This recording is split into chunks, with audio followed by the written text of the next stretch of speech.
র্যাবের চলমান এই মাদক বিরোধী অভিযানের ধারাবাহিকতায় সদর কোম্পানি রংপুরের একটি অভিযানিক দল গোপন সংবাদের ভিত্তিতে রংপুর জেলার গঙ্গাচড়া মডেল থানাধীন লক্ষ্মীটারি ইউপির ৪ নং ওয়ার্ডস্থ পাকা রাস্তার উপর অভিযান পরিচালনা করে আসামিদের ব্যবহৃত সিএনজি তল্লাশিকালে ২০ কেজি গাঁজা এবং একটি সিএনজি জব্দসহ ৬ জন মাদক ব্যবসায়ীকে গ্রেফতার করা হয়।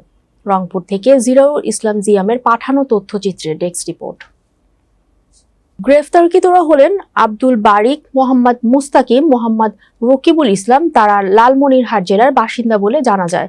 পৃথক অন্য একটি অভিযানে লালমনিরহাট সদর থানাধীন তিস্তা টোল প্লাজা সংলগ্ন উত্তর পাশে নির্মাণাধীন পেট্রোল পাম্পের সামনে অভিযান পরিচালনা করে শুকনো তামাক বোঝাই ট্রাকের কেবিনের মধ্যে ১৩ কেজি গাঁজা এবং একটি ট্রাকসহ ৩ জন মাদক ব্যবসায়ীকে গ্রেফতার করেন। তারা হলেন মোহাম্মদ ওহিদুল বিশ্বাস, মোহাম্মদ তরিকুল ইসলাম, মোহাম্মদ শাবান আলী।